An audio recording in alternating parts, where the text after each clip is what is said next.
Hello, and welcome to episode 2 of the NYP podcast. Our topics today are Ben Sasse's Fremont speech, the new changes to the NFL Rooney Rule, and some key states' plans on reopening. Before we get into our topic, let's introduce you to our NYP podcasters.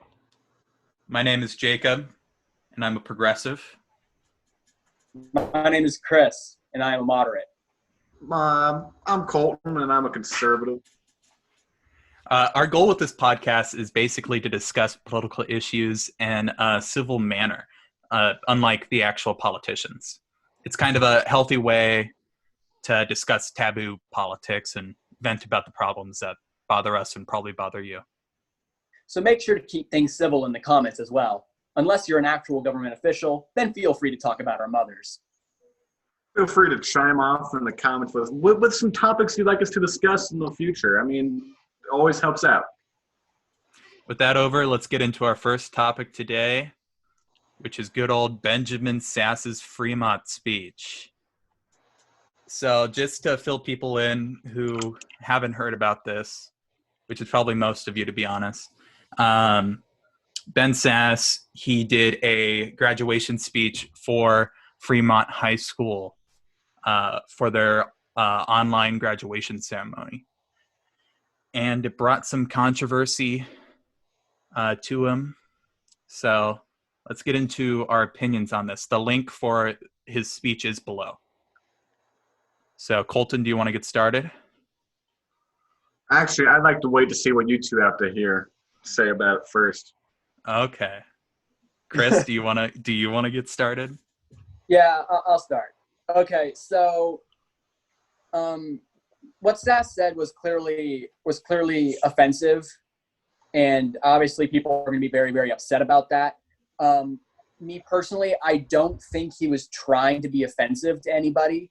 I think for the most part, he was trying to be funny. Like, he was trying to make jokes. Keyword trying.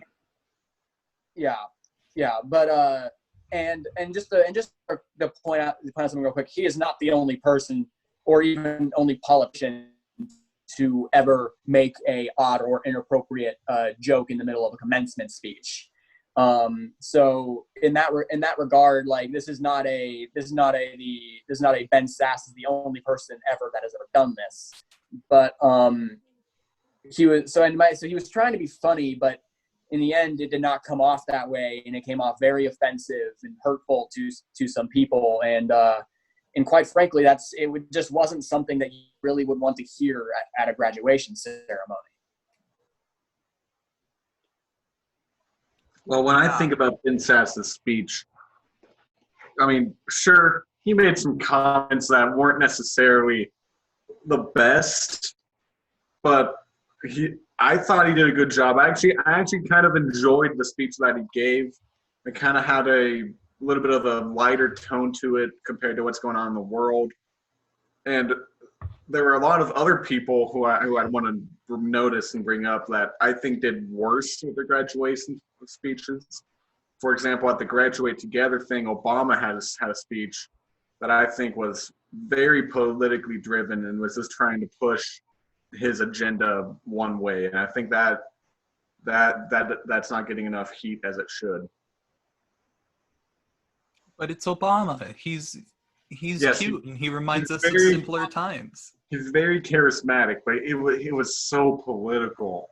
Yeah, and well, I do agree that he could have made it less political, but he has enough swag to pull it off. That's the problem. Is Ben Sasse has no swag. Have you seen Ben Sasse's Twitter page? Like, it is literally memes. It's only memes. It's so a little cringy. I'm not surprised by this at all. I'm not surprised by his speech. Yeah. With Ben Sasse's speech, I found it super cringy, just overall. And he was pretty offensive, whether or not he was meaning it or not, to especially mental health professionals. I think that was the one that really stuck out to me. Was psychologists? Yeah, psychologists. The 95% of them, all they do is make a crap ton of money trying to fix problems from high school, and the other 5% do experiments on hamsters. Yeah, that was like, I get like, it was kind of funny because it was so bad. Like, like when you see like a speech and the person is just dragging themselves down, that it becomes funny. I'm laughing at him, not with him, when I watch this speech. And I think that it's very contradictory of the Republican Party to be attacking mental health professionals, because mental health is kind of something that they like to talk about and keep in their back pocket for a lot of issues. Especially with the recent shutdown stuff, you've heard multiple Republicans comment that not only do we need to start reopening for the economy, but also for people's mental health, because they say that they're concerned about spikes in overdoses and suicides. But then they start making fun of psychologists, which are literally the people who's going to stop that from happening.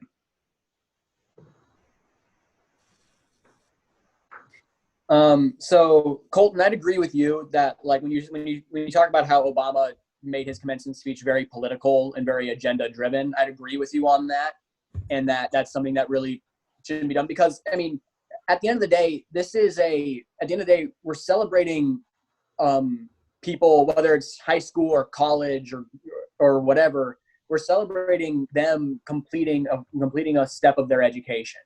And that's kind of what these commencement speeches kind of should be kept at. I'm fine with a few jokes, but I feel like the jokes he was making were fairly I don't know, unprepared, or at least he did not get the comedic timing correct to be able to pull off the jokes.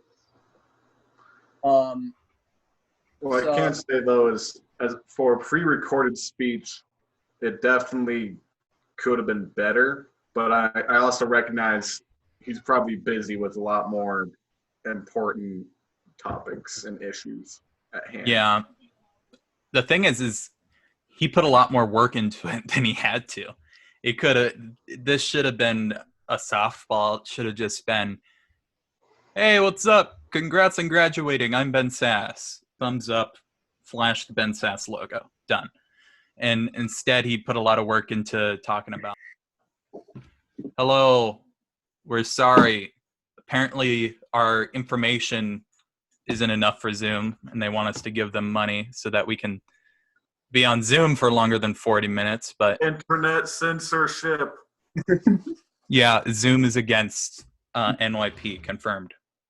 We're going to tweet about it, and they're going to get canceled. So back off to talking about Ben Sasse, everyone's favorite Nebraskan senator. Deb Fisher's better. We all know that. I mean, I don't like either of them, but I guess Ben Sasse is a little cute. That's the only thing he's got going for him. I used to send letters to Deb Fisher. She'd respond to me. Did she? Yeah, I'm pretty sure it was her secretary, but she'd respond.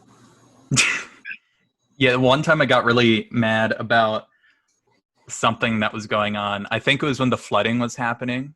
Oh, yeah. And I called like all the representatives for Nebraska that I could get my hands on, and none of them answered. And when I left voicemails, the first thing I said was like something climate change, and I got no responses, except for the mayor of Lincoln, which is a dirty damn Democrat. You should have called Ernie Chambers. He would have responded. Oh, Ernie would have talked to me all day. Yeah. Freaking Ernie. We'll get Ernie on the podcast. Don't worry. Back to Ben Sasse. Oh, no. Back to Ben Sasse. We were comparing Obama's speech to Ben Sasse's speech, And while I completely agree that Obama probably shouldn't have made it as political as he did, but I don't know, he pulled it off. Like, I mean, at the end of the day, it didn't make me angry or anything. And what he said wasn't exactly controversial. Controversial. Is that a word? Yeah. Controversial. Yeah. Okay. Like, with the psychology field, though, he's not necessarily wrong. Like, I know a lot of people who are in the psychology field taking classes right now, and they have to like compete really hard to be like the top of their class, and that's like the best chance that they have to get a good job, from my understanding. Well, he was saying that psychologists, like, they get paid a lot of money. Like, he was making it sound like they get paid too much for their job. Yeah, but then their job is very, very important. He also mentioned how don't go into psychology. Yeah, he also said that, which was kind of a. He was really being negative towards psychologists. Which my mom is a mental health professional. I think his therapist needs to get in touch with him about that. Yeah, he needs to go to therapy. Whatever is bubbling up inside of Ben Sasse needs soothed. He needs to take some Tums or something. Pop his butter. Pop his butter? Yes. No one gets No. that. No. We are not letting that onto this show. We are not letting that onto this show. Can we get Aiden Morrow as a guest? Please, no. Unless like we can make him like do a backflip or something. I'm down. I'll DM him. So back to popping butters. No, I'm kidding. I just overall I think that Ben Sasse's speech, it could have been a lot easier. I know I mentioned earlier that there should have been a softball. He went out of his way to make it bad. It wasn't like it wasn't a live speech where he, got thrown off or he, multiple variables were there. This was probably his third take anyway. And this was the outcome. It wasn't very good. He had to practice it, which is probably why it didn't land quite right. I think it didn't land right because he's a senator, not a comedian. Well, I mean, what's not the a comedian. They're both clowns. That's true. Both of them barely have jobs. And everybody thinks that they can do that job. Yeah. That's why Al Franken was in the Senate before he got canceled. You make some good points. So, Colton, I know that you don't necessarily dislike this speech. Do you think it was appropriate for a grad speech? For a high school grad speech, I think it was. I'd say it was okay for a high school grad speech.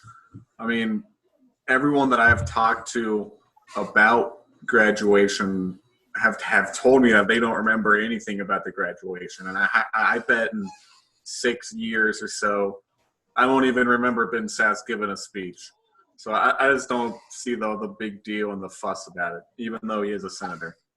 Yeah, I feel like the bar has been dropped for politicians a lot because something's been going on for the last 3.5 years. I don't know who could have done that. Like professionalism within the Senate and whatnot. Yeah, there's a difference between saying what needs to be said and being a dick. Yeah. Like, yes, sometimes if you need to take the gloves off and say, "I'm sorry, my fellow senator, but you're wrong," I'm totally down for that. But if senators and politicians are like yelling into a camera about psychologists and their hamster problems. Here's what I can say to that, though. I mean, in 2016, the senators saw what happened with Donald Trump getting elected. And the main reason he got elected for me isn't because he's a good candidate. It's because he speaks his mind. He doesn't think through what he's going to say. He just says it with no filter. And I think that's the reason why a lot of people, when it got behind him, is because they knew that whatever he said, that's what he's actually thinking. And I think that's why it's kind of shifting a little bit. I can get why people like that. And like, there are politicians who do the not fitting in very well. One of those being like Tulsi Gabbard, who will come out and, poke the bear if the bear needs to be poked. But it kind of seems like with half of speeches from senators that their only goal is to either make someone angry or try to be fun or something like that. Even to the point of Nancy Pelosi ripping up the speech. Yeah. I don't think people should have been mad at her about that, because there are a lot of senators who've done worse, but I don't think it should be appropriate. But I guess the bar is low enough now, I don't care. Basically, like, I call that just being purposely divisive. Like, we have a government that is heavily divided. It's no longer really issue versus issue. It's strictly Democrat versus Republican. Yeah. It like, even Democrats have differing views across the board, but they're not going to challenge each other because they're supposed to be together to beat the Republicans. And the same thing goes on the Republican side. So and so you actually do have plenty of people on both sides that are in the middle and would be willing to work across the aisle to actually get some things done. But instead you have people that decide to sit there and be purposely divisive and continue keeping our country divided. As for Sasse, like, I don't think that was his intent there. Like, I don't think he definitely wasn't doing a commencement speech to be a divisive force within government. However, just like I said, like, I'm fine with jokes. I mean, I take a joke as good as anybody, but I mean, if it's a pre-recorded speech, you need to make sure that your comedic timing and also your jokes in themselves are appropriate. The craziest thing to me is that there had to be someone who had to watch that over before they put it up. Someone had to look at that, and someone looked at that and was like, "Oh yeah, that's good," and then clicked upload or added it to the whatever, how they did it. I don't know if there's much more that we can talk about this. Do we want to move on to the NFL Rooney Rule? Yes. Yeah. Okay, so we talked about this a little bit last week, but it was a quick bite, so we didn't really go into detail on it. So the NFL Rooney Rule came up in 2003. So what the Rooney Rule is basically that when a NFL franchise is looking to hire a head coach or an executive, they have to meet a interview quota with ethnic minorities. So whether that's African American, Asian, Arab, like, it's like they have to reach an interview quota before they can make a hire, but they do not have to hire the minority coach.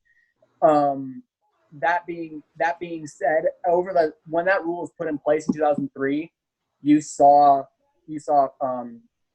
like around 14-ish new head coaches that were not white come into the league. However, many of them were fired after a few years. I did not go into each coach to see, like, it's very well possible that the coaches that happened to be hired, their teams did not perform well and they were fired for cause. But in 2003, you had, I think, 3 minority coaches. And in 2020, I believe that number is now the same as what it was. So, obviously it's over 17 years. You kind of had an upswing of it, and now you have they kind of had a downswing of it over the past few years. And the reason for that is because more and more people are looking to hire successful offensive coordinators or defensive coordinators, and those are still very heavily driven by Caucasians.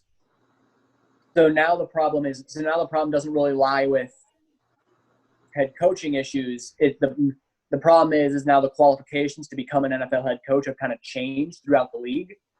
And so now you need to be a successful coordinator first, but now that's driven by whites as well. So what they've done is that this is a proposed action and it is not officially in place yet. The proposed action is to possibly boost draft picks of teams that do happen to hire minority coaches. I thought that they changed that because last time when we talked about it, there's a change since then. So I thought that they were not doing the draft thing anymore. I could be wrong and dumb. I am most of the time. But I thought they changed it from they weren't doing the draft thing at all, and they were like requiring it. Yeah. So basically, it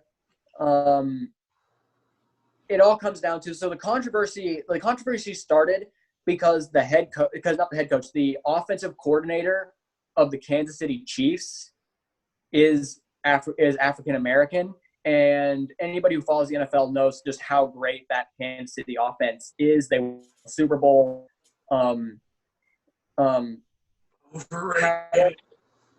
However, he really did not receive serious consideration at all for a head coaching job, and many jobs were given to other coordinators that do not have the type of pedigree that he does. So this was he actively looking for one? Yes. Like, did he not want to be offensive coordinator anymore? He was he was definitely looking for a head coaching job. So basically when that happened, many people basically criticized the league for basically the rule becoming a little bit ineffective. And that people were we're wondering if people were just be given serious consideration for the job, simply just to fulfill that requirement, not because they actually were really looking to hire them. So the proposal, the proposal was to upgrade the draft picks of teams who hired minority coaches and kept them in that position for over a year. So the first year they wouldn't get a boost, but the second year they get like a 3 boost. But the second year they would. So they can't pull a little switcheroo and put a white boy in there. Yeah. So what I think is I don't think that's a terrible proposal.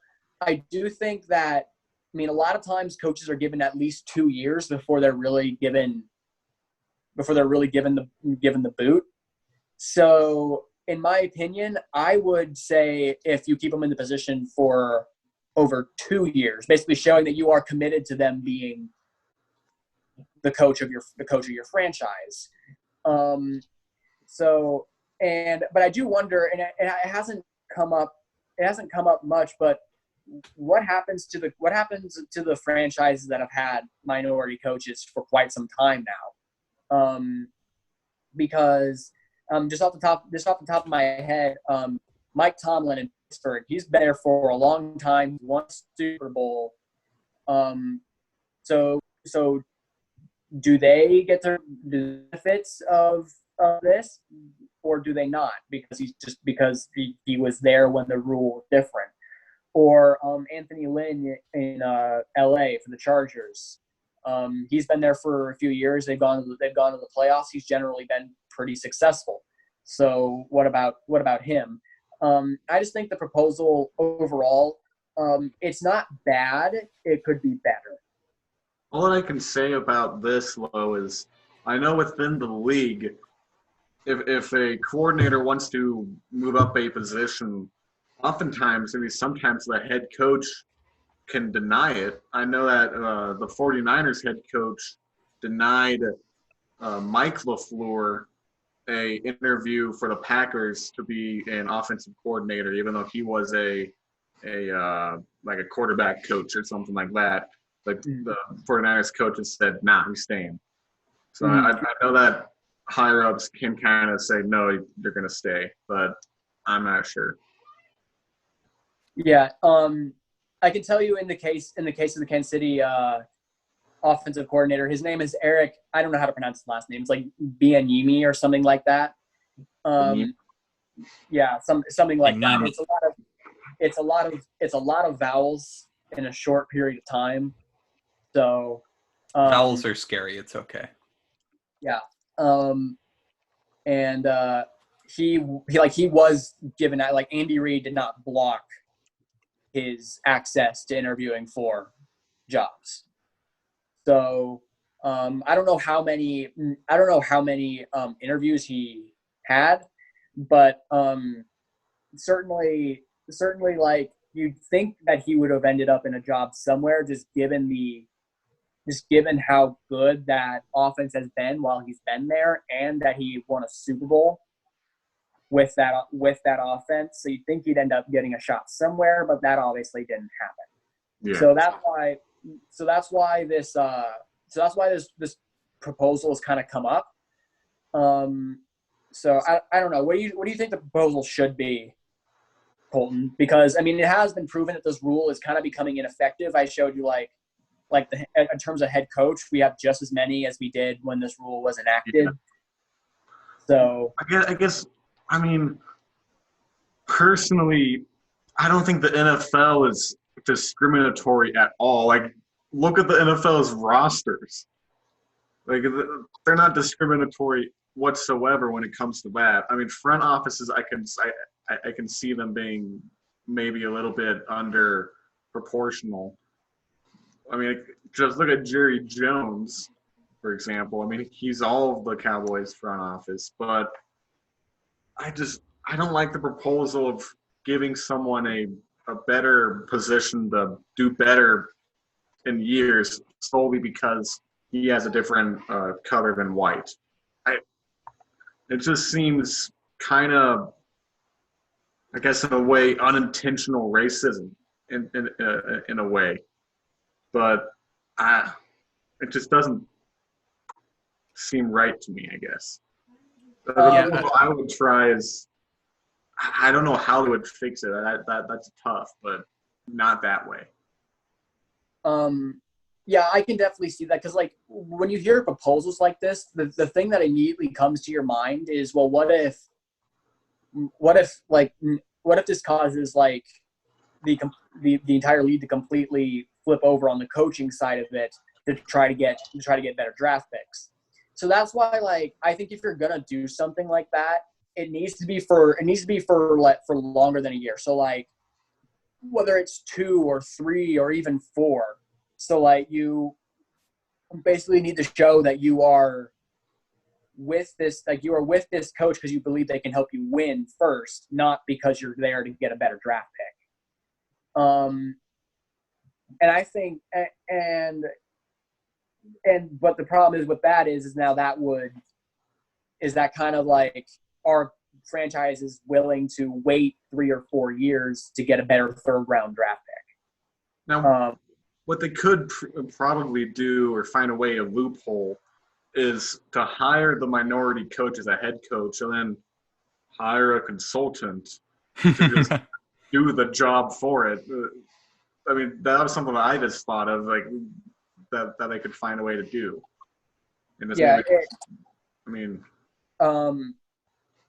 But at the same time, if you sit here thinking of every possible way that this could possibly go wrong, it does take away from the good it could possibly do. That's true. I think the intentions are good. It's done in the wrong fashion. I think what would be a better solution is to set up some sort of committee that keeps an eye out for when discrimination occurs. And then when discrimination occurs, there's some sort of punishment for that. because at the end of the day, you need to hire the person that's best for the job. In a perfect world, race really wouldn't even be a factor. It would be, do you have the qualifications for the job or not? But again, we don't live in a perfect world. I think that there is good that can come from the rule, but there's also the potential for it to go horribly, horribly wrong. So I think that it almost is like kind of something you need to like kind of have enacted and then kind of see how it plays out over a 5 to 10 year period. And then you almost need to go back and then take a look at, was this the right thing to do, and then move on from there, which, because it's kind of hard saying that this is going to happen when we really don't know what's going to happen. Yeah. I feel like the NFL as a whole was kind of backed into the corner with this because they've gotten a lot of bad press on race in the last 4 or 5 years with Colin Kaepernick and all that jazz. And there was a lot of discussion about who are the owners of these teams. And there's always been this kind of debate over the Washington Redskins name. So I think at the end of the day, the NFL was just kind of scrambling, trying to find something that would be good press in that department. Something that they could have done is to get a developmental league to test out new rules, maybe, like an XFL type of deal, maybe, to test out new rules, like the Rooney Rule, for example, something like that. I don't know if the Rooney Rule would be able to be tested. I guess. All right. Well, that's pretty much what we got for that. That's pretty much what we got for that issue. Okay. So now on to the big topic here, boys. Just warning the people listening at home. This one might go on for a bit. But we're discussing reopening America. Currently in the United States, all 50 states are at least partially beginning to open. They've step towards reopening. And there's a lot of controversy on whether that's the right decision right now. But there's also a lot of economic pain that is occurring with us being home right now. So, and with the lack of a federal unity, it's kind of turned into every state's own plan. So we're going to talk about a couple states, not a couple, like 6 states today, and discuss the differences in their plans and what we think is the most logical option. So, Colton, do you want to start? Yeah, so I got stuck with Nebraska and Texas, so that's what I chose. 2 worst states, especially Texas. 2 worst states ever, really. So Nebraska's pretty simple. They never had a stay-at-home order, probably because we're a lot more spread out than other states. We only have like 1 major city in Omaha. But we're starting to reopen businesses slightly. Churches, salons, restaurants, they're all starting to come back with limited capacity. I know my church is actually starting to come back. I'll have to go back and I'll be a cameraman for them, doing some stuff. There'll be like a family per like 4 pews or something like that, and you can't leave together or whatnot. It's really difficult because Nebraska, in my opinion, went into social distancing really early, a little bit sooner than they probably should have, which made it a lot harder for people to stay inside. They definitely could have started it later so that we're not as bored and cramped up in one spot. But the not having a stay-at-home order definitely, I think, helped our economy not get completely demolished. People still be able to go out, get groceries and whatnot. My Texas. Oh, sorry. Yeah, okay. My biggest concern with the Nebraska plans is we haven't even hit our peak yet. That is, yeah. And while we went into social distancing relatively early to other states. If we're being honest here, we probably went to social distancing at the correct time, because with this disease, everything is kind of, you need to get it done 2 weeks ahead of time, or it doesn't matter. Everything's delayed by 2 weeks because this virus has such a long incubation period. So yeah, that is something that to put into consideration. I mean, we did probably go in right as we should have done, but other states didn't, and I think it shows well because our peak hasn't hit yet because we've been separated for that long at the right time. But I mean, the next couple weeks are they're going to be a little scary. Probably my biggest fear. Oh, good. The CDC even recommends that states don't reopen until 2 weeks after, like 2 weeks of decline. Ours are still climbing up. Yeah, we're not even halfway through it for Nebraska. Yeah. We're back again. The Zoom gods don't like us. And by don't like us, I mean they want us to pay money. And we probably will for next week. They've made us do it. So Colton, do you want to start on Texas?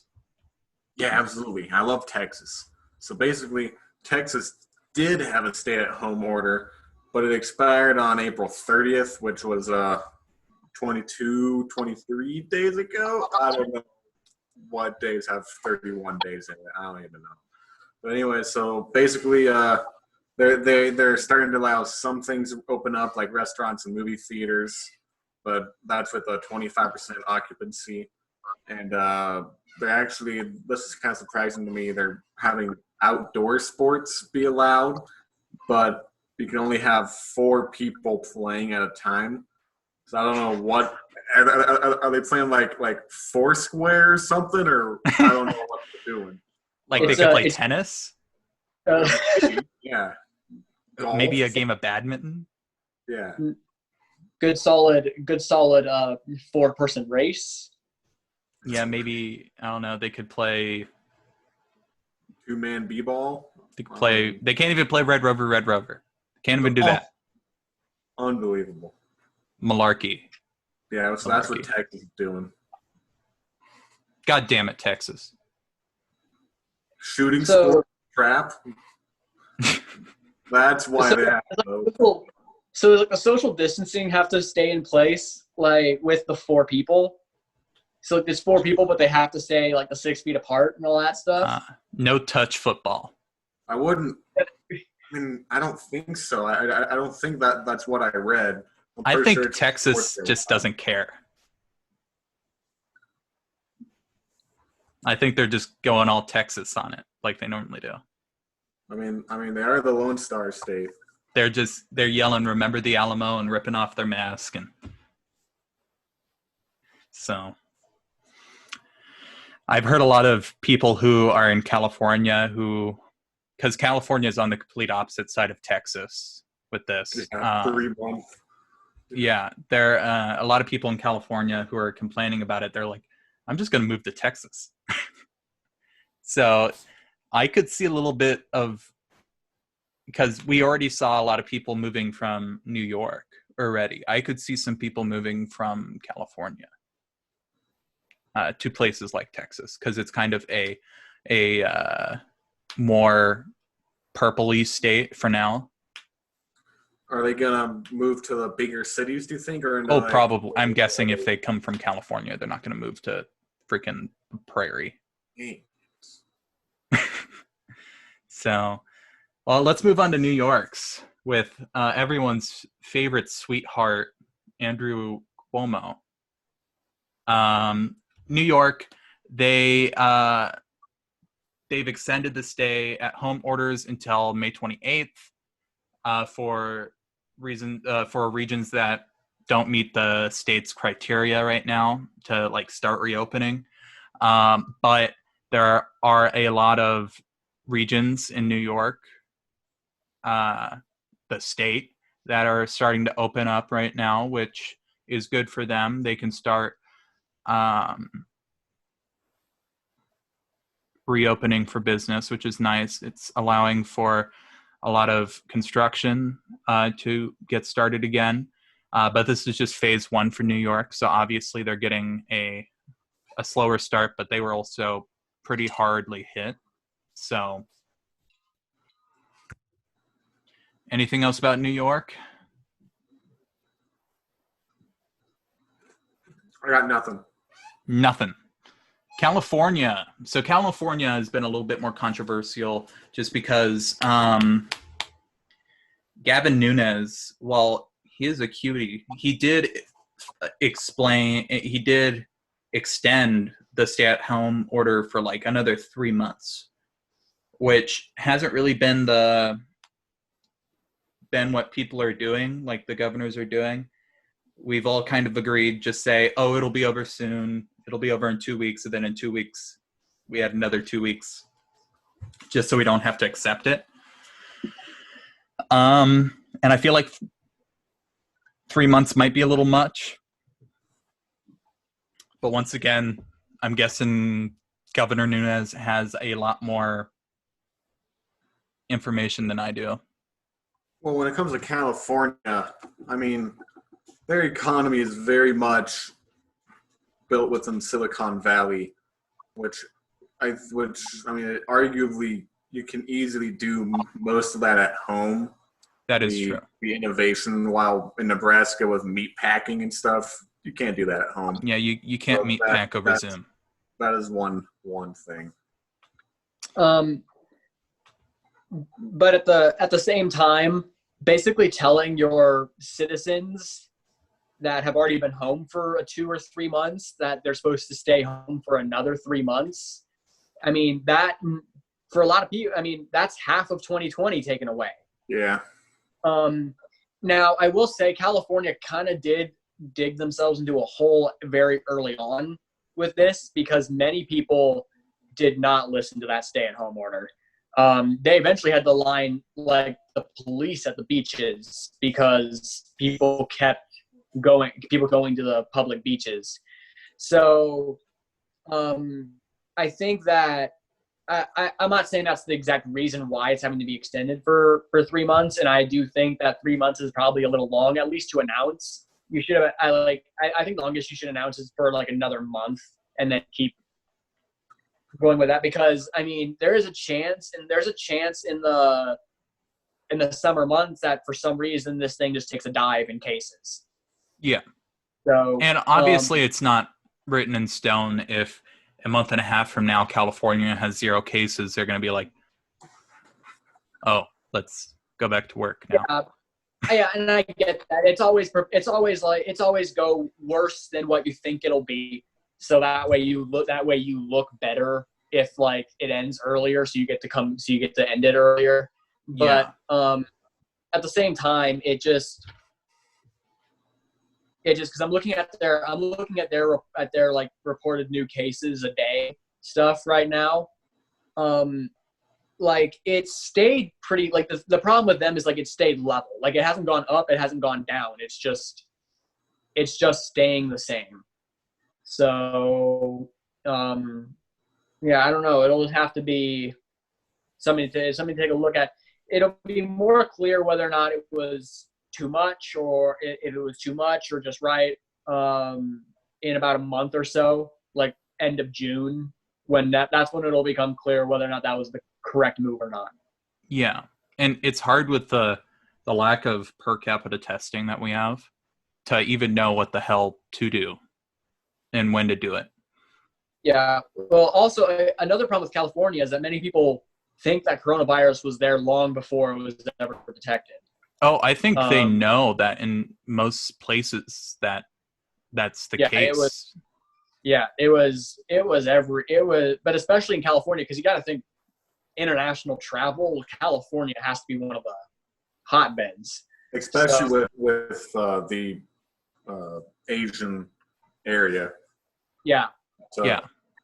be that guy. But And I remember, it feels like years ago, but when this stuff was just starting up, Seattle figured out like a couple weeks into when they first started getting it bad in nursing homes that, oh, it was here 6 weeks before we figured it out or like knew it was here at all. Well, because if you take a look at California, I think I read something, it was like a long time ago, but they're like January and early February, they had an awful flu season where like more people than normal were dying of the flu. But now many people are wondering, are we sure that was the flu they were dying from because of coronavirus? Because the death rate for the flu victims in January in California, I think just like shot up. So, yeah, it'll, in terms of their stay-at-home order and their reopening plans, if it's required, it's required. Like that's just that. But at least looking at it right now, especially since their cases aren't necessarily rising, it does seem like a little much. Yeah. But obviously, it would be like I would be willing to stay home 3 months longer if it was going to prevent a second wave in the fall. The problem with opening up early is that we are going to have a second wave, and that scientists have been expecting that for a while before we started opening up a bit early. But now they're like, for sure. Especially in a lot of these places, mask wearing is still kind of taboo. I had to go to Honda yesterday because my car needed work done. And I was like 3 months over on an oil change because like it was due like March 14th. And then that weekend was when like school stopped. So it was like right when shit started hitting the fan, I guess.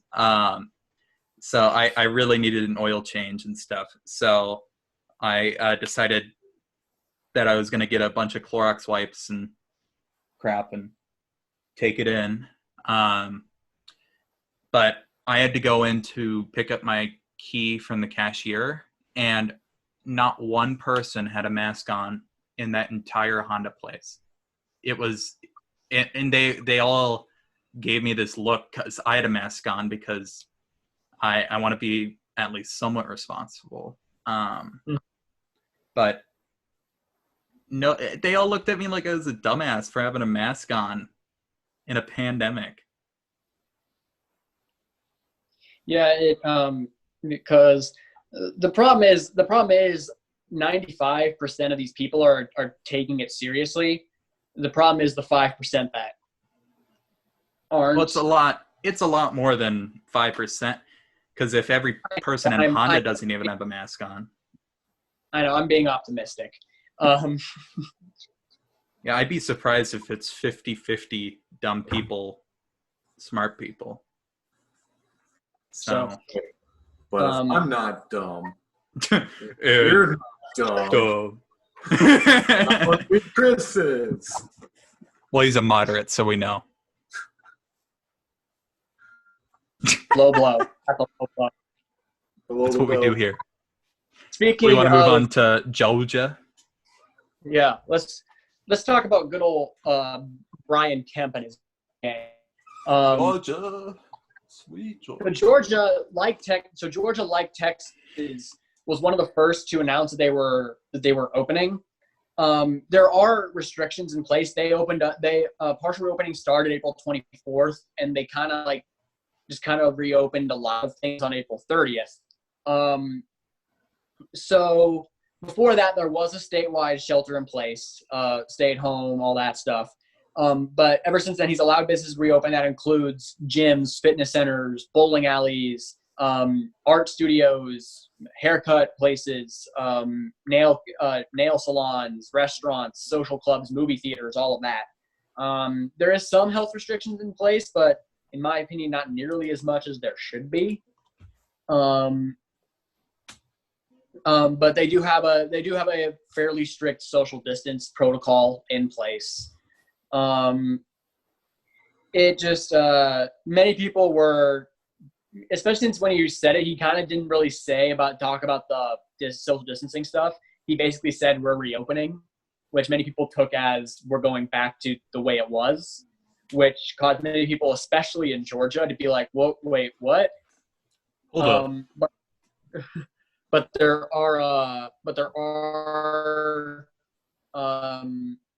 is stuff in place, and I will give props to Georgia in this that cases and deaths in their states while this has been in place have been going down. So while you may or may not agree, didn't they mix up a graph a graph that they put they accidentally put the wrong dates in the wrong places that made it look like it was going down? I think that was at the very beginning. Okay. But now over the past 3 weeks, it has been declining. Now I will say it is not a sharp decline. Yeah. It is it's not a flat line, but it's kind of like this. So it's just kind of eking its way down, which I'm not exactly sure it's a good thing, but I feel like if there were better protocols in place, it would be a much steeper decline. And then the other state I had was the good old state of Pennsylvania. So Pennsylvania is kind of on a different phases. But the difference is their phases aren't statewide. It's on a county by county basis. So basically they're assigned, each county is assigned a color based on how well they're doing. If they're doing okay on cases, right, they're given green. If their cases are basically plateauing, they're not really rising, they're not really declining though either, they're given yellow, which means some things are reopened, but overall the restrictions are still in place. And then there's where cases are still rising and deaths are still high, and they're given red, which means shelter in place is still in effect.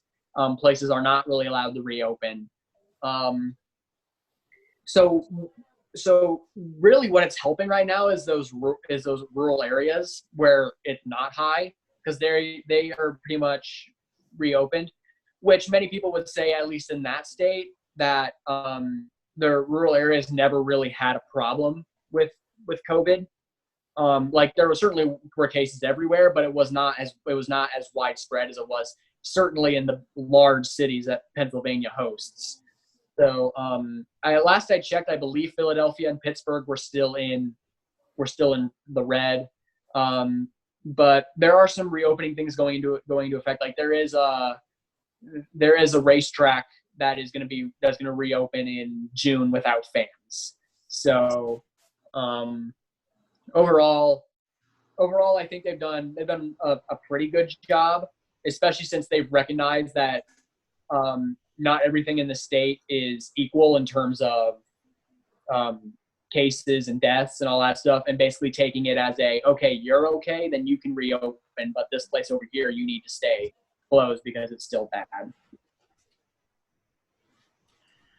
What do you guys think about the federal response connected to this? So at least I feel like there could be more federal assistance. At least in the terms of regular communication and sharing of information.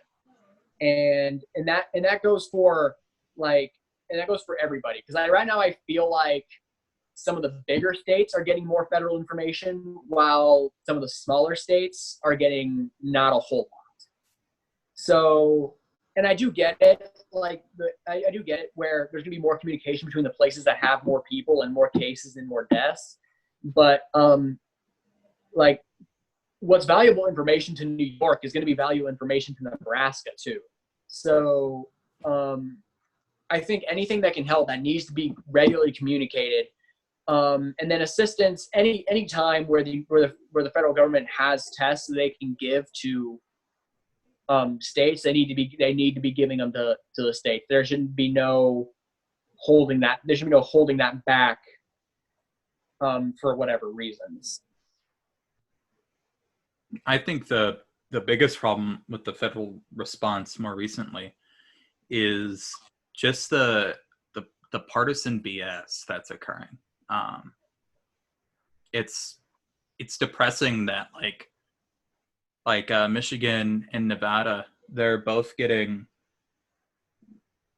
Trump's tweeting about them left and right, and they're just trying to do what's the best for their state. And he's, talking about restricting funding, especially with these mail by vote, absentee voting laws, and allowing mail-in voting. So it kind of sucks that even multiple months into a pandemic, it's still being made political. Mm-hmm. I actually did a survey a while back, I think it was like a month ago, where it actually focused in on the absentee ballot voting and whatnot.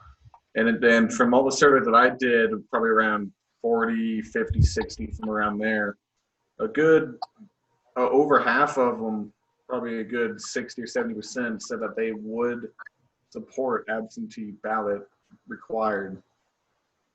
So I have everyone do absentee ballot, but they all also said that it would be more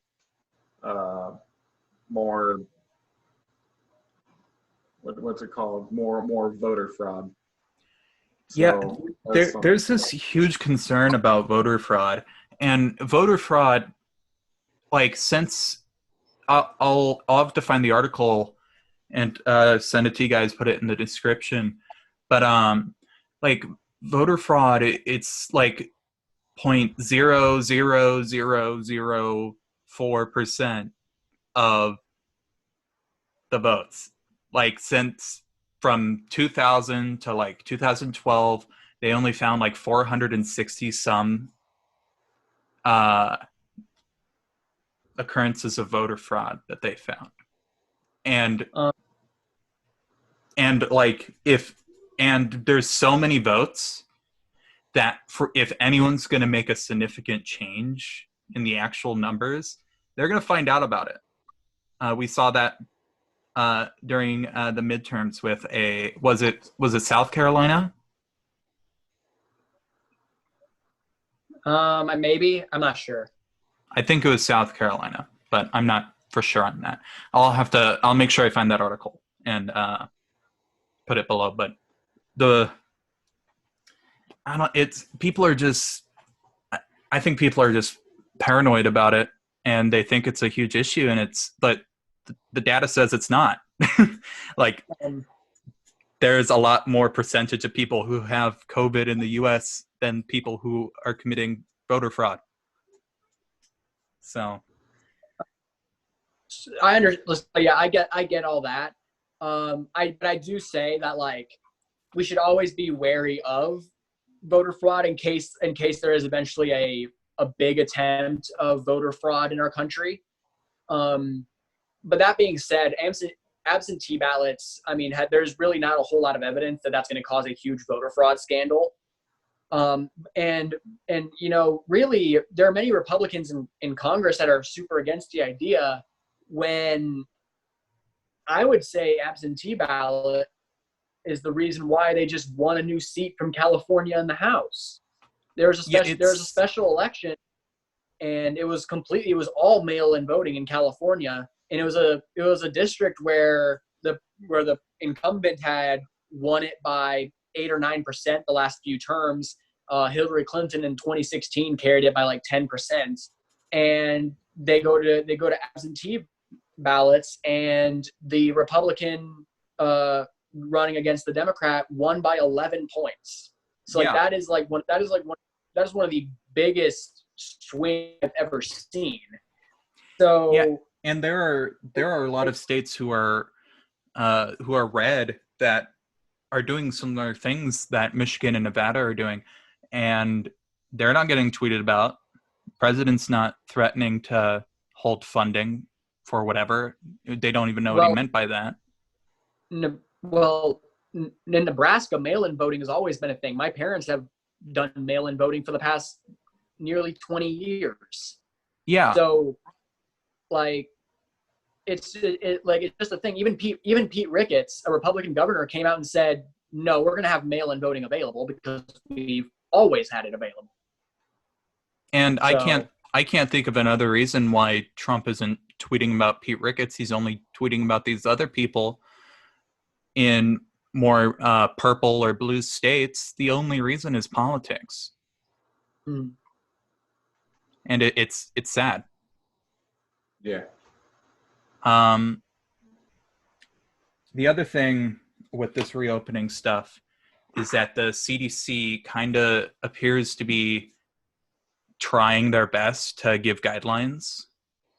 Do you think the states should follow the CDC guidelines, the experts' guidelines, or do you think they need to kind of take a 50-50 on economics versus scientific data? So it is good that the CDC is providing guidelines. However, as stated earlier, many states are in different points of how bad this pandemic is. So basically, guidelines that affect all 50 states, and I'm like put them all in a box that's all affected the same way, isn't really going to work. So I think it's good to be like checking up on the CDC guidelines and absolutely follow the ones that you feel need to be in place. But I don't think it's an absolute positive necessity that every single guideline be followed. I think much like it is with a lot of my views, I think the CDC guidelines and what they say should be taken as should be taken into recommendation, but not enforced just because they say so, and let states decide what they want to do based off of that. Just kind of let the states make their own rules by the way that they want, and that local government kind of take control. Yeah, my take with the CDC stuff is obviously we don't live in a perfect world, and the CDC is giving what you should do to be perfect and make sure that you can perfectly prevent a resurgence. And I think that while you don't need to take the CDC stuff verbatim, like if they say X or Y and you don't want to do part of it, I think that's fine as long as it's not a huge risk. But the fact is that the CDC is kind of being ignored, and governors are saying we meet guidelines, and then right after they say that, the journalist or the news article goes on about how they're not meeting the CDC guidelines or the federal guidelines or any guidelines. So it's depressing that like not even people who study pandemics are being listened to. Yeah. Who do you guys think is doing it the best way?